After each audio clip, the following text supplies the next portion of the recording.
दशहरा यानी विजयदशमी, असत्य पर सत्य की जीत का पर्व। भारत की परंपरा में यह दिन हमेशा से बेहद खास माना जाता रहा है। जब जब अन्याय और अहंकार बढ़ा है, अच्छाई और सच्चाई ने जीत हासिल की है।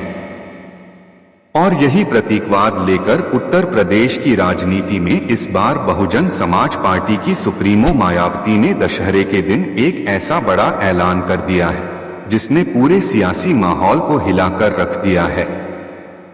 मायावती ने जनता के सामने खड़े होकर साफ कह दिया कि अब की बार उनकी पार्टी सिर्फ एक साधारण चुनावी खिलाड़ी नहीं होगी, बल्कि सत्ता की असली दावेदार बनेगी।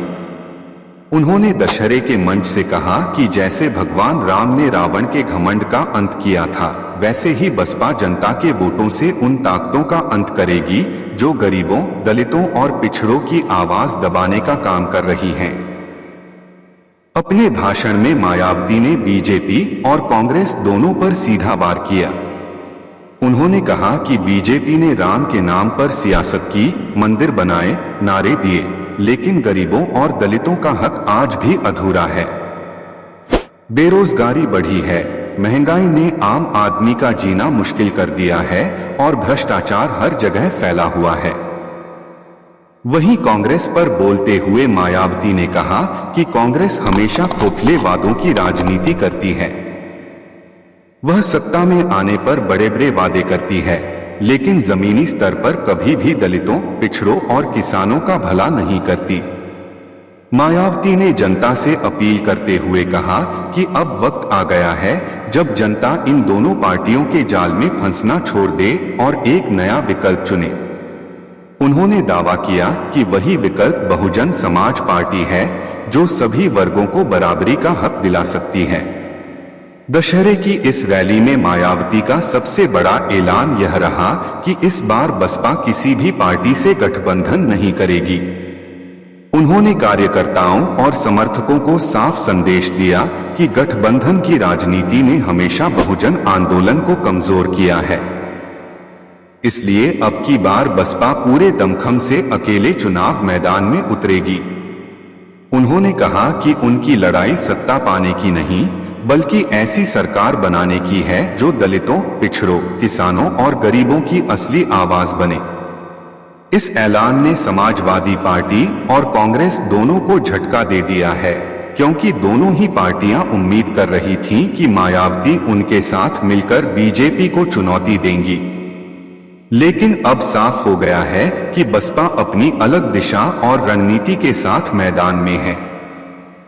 दशहरे के दिन मायावती ने रामराज्य की भी चर्चा की। उन्होंने कहा कि असली रामराज्य वही होगा जहां हर वर्ग को बराबरी का हक मिले। उन्होंने बीजेपी पर तंज कसते हुए कहा कि बीजेपी ने राम के नाम का इस्तेमाल किया, लेकिन दलितों और गरीबों को न्याय नहीं दिया। उन्होंने किसानों की समस्याओं का जिक्र किया, युवाओं की बेरोजगारी की चर्चा की और महिलाओं की सुरक्षा को भी मुद्दा बनाया। मायावती ने कहा कि अगर बसपा सत्ता में आती है तो वह ऐसा रामराज्य बनाएगी जहां किसी के साथ भेदभाव नहीं होगा और हर किसी को बराबरी का अवसर मिलेगा। इस पूरे भाषण के दौरान जनता का उत्साह देखने लायक था। भीड़ लगातार नारे लगा रही थी, बहन जी तुम संघर्ष करो, हम तुम्हारे साथ हैं। मंच से जब मायावती ने गठबंधन न करने की घोषणा की तो भीड़ में तालियों की गड़गड़ाहट गूंज उठी।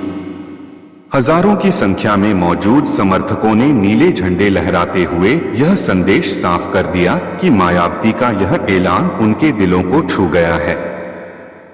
यह भीड़, यह उत्साह इस बात का सबूत था कि बसपा अभी भी यूपी की राजनीति में एक मजबूत ताकत है और उसे हल्के में लेना विरोधियों के लिए भारी गलती हो सकती है। राजनीतिक विश्लेषक मान रहे हैं कि मायावती का यह कदम उनकी खोई हुई जमीन वापस लाने का प्रयास है। पिछले कुछ चुनावों में बसपा का ग्राफ नीचे गया था, लेकिन दशहरे पर दिया गया यह संदेश साफ दिखाता है कि मायावती ने अब आर पार की लड़ाई का मन बना लिया है। अगर दलित और मुस्लिम वोट बैंक बसपा की ओर शिफ्ट होता है तो यह बीजेपी और समाजवादी पार्टी दोनों के लिए बड़ा सिरदर्द साबित होगा। खासकर बीजेपी के लिए, क्योंकि उसका पूरा फोकस दलितों और पिछड़ों को अपनी तरफ खींचने पर है। वहीं समाजवादी पार्टी के लिए भी यह मुश्किल होगी, क्योंकि मुस्लिम वोटों का बड़ा हिस्सा उसके पास जाता है। मायावती ने कार्यकर्ताओं से अपील करते हुए कहा कि अब हर कार्यकर्ता को बूथ स्तर तक मेहनत करनी होगी।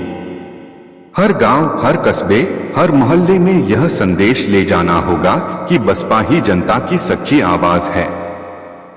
उन्होंने कहा कि चुनाव जीतने के लिए कोई शॉर्टकट नहीं होता, मेहनत करनी पड़ती है और हर कार्यकर्ता को अपनी जिम्मेदारी निभानी होगी। उन्होंने भरोसा दिलाया कि अगर जनता बसपा को मौका देती है तो उनकी सरकार दलितों, पिछड़ों, किसानों, युवाओं और महिलाओं के लिए ऐसी नीतियां लाएगी जो उन्हें सशक्त बनाएंगी। दशहरे का यह मंच केवल धार्मिक नहीं बल्कि राजनीतिक संदेश देने का भी माध्यम बन गया। मायावती ने इस मौके का इस्तेमाल यह बताने के लिए किया कि अब वक्त आ गया है जब यूपी से बेरोजगारी, भ्रष्टाचार, जातीय भेदभाव और असमानता जैसी बुराइयों का अंत किया जाए। जैसे राम ने रावण का वध किया, वैसे ही जनता को वोट की ताकत से इन बुराइयों का अंत करना होगा। तो दोस्तों, दशहरे के दिन मायावती का यह बड़ा ऐलान यूपी की राजनीति में नई करवट देता हुआ दिखाई दे रहा है। आने वाले चुनावों में यह देखने लायक होगा कि क्या बसपा इस नई रणनीति और कार्यकर्ताओं की मेहनत के दम पर सत्ता की चाबी अपने हाथों में ले पाएगी या फिर यह कोशिश केवल एक नई बहस का मुद्दा बनेगी। लेकिन इतना तय है कि मायावती ने दशहरे के मंच से जिस तरह की घोषणा की है, उसने विरोधियों की रातों की नींद जरूर उड़ा दी है। अगर आपको यह लंबा विश्लेषण पसंद आया हो तो चैनल को सब्सक्राइब करें, वीडियो को लाइक और शेयर करना न भूलें, ताकि हम आपके लिए इसी तरह की सियासी खबरें और विश्लेषण लाते रहें।